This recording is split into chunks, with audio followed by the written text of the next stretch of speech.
So a wannabe Proud Boy. This guy wanted to be part of the organization, but he didn't attend enough meetings to actually join. He was busted with a bunch of weapons.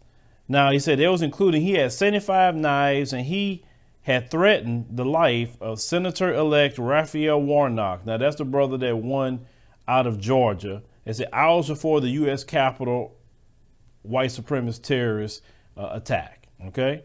So his name was Edward Florea, 40 years old, and he had commented on Parler that dead men can't pass ish laws. And he said in response to another user's post, he said, F. Raphael Warnock loser, according to the federal criminal complaint. Now, they said as the day unfolded, they said he posted, more comments under the name Lone Wolf War.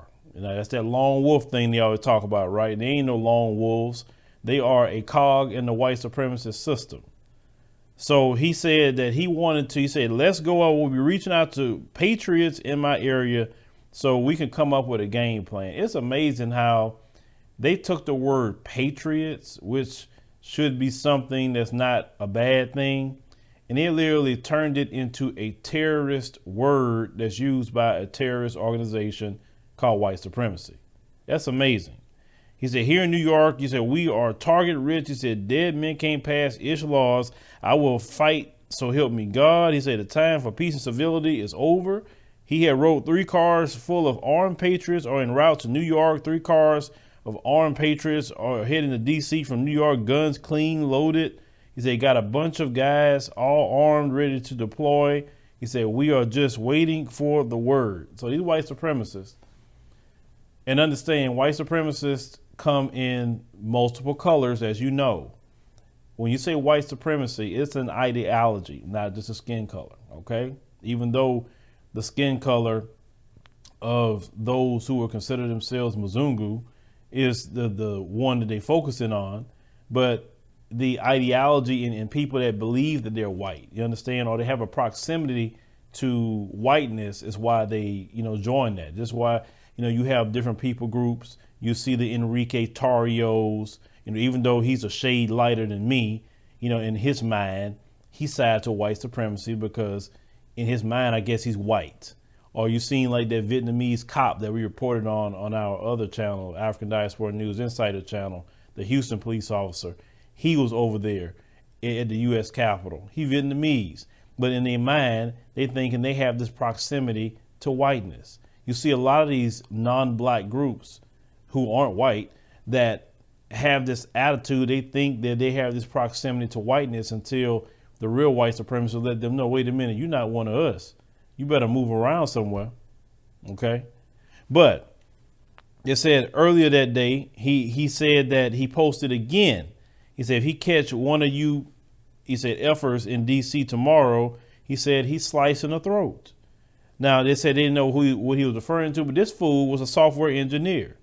Now, they say he didn't go to the terrorist attack actually in D.C.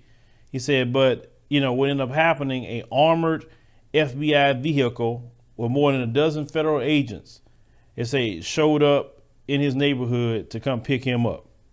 Now, they said he had about 1,000 rounds of ammunition. That's not a whole lot, really. In the grand scheme of things, it's not. But the 24 shotgun, rounds, it said, and approximately 75 military-style combat knives. Now, that's something to say, oh, that's a lot. They said 2 hatchets and 2 swords. It said agents did not even find a gun in the basement unit that he shares with his wife and his 2 young children. Now, he got a whole family, software engineer, but white supremacy is more important to him than his children and his wife. These people are deranged, folks. Most people say, why would you throw away your software engineer career for white supremacy? It's that important to you. It's more important than your children. It's more important than your wife, but to them, it is. These people are terrorists, and terrorists have a cause. And when you see these people, like I said, they're extremely dangerous. They're armed, a lot of them, definitely, and dangerous. So eradicating white supremacy and calling out white supremacy, pointing out white supremacy, is a life or death thing for everybody, not just black folks, but for everybody at this point. White supremacy is, as you can see, tearing the country apart. And black folks try to tell you that. See, black folks are trying to save America. Every time we look up, we're the ones trying to save America or keep the country going.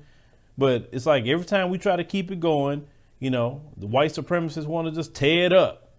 And those of you who are in Congress, you don't do nothing about it. You have let the white supremacist problem get so bad that these people are software engineers. These people work at social media companies. These people are police officers. These people are judges, DAs. They in the Congress. They in the Senate. They are in the White House. They're everywhere. You understand? Because y'all refuse to get a hold of it. But now since white supremacy was about to touch a lot of you, now you want to crack down on it. You should have cracked down on it a long time ago instead of playing footsie with white supremacy. Understand? But, Raphael, Warnock, definitely, you better watch yourself with these white supremacists because they are upset that, the Democrats got control of the Senate. But leave me a comment, let me know what you think about this particular story with this wannabe Proud Boy. Like I said, these people are evil folks. Like I said, and we definitely got to keep pointing them out and warning the family.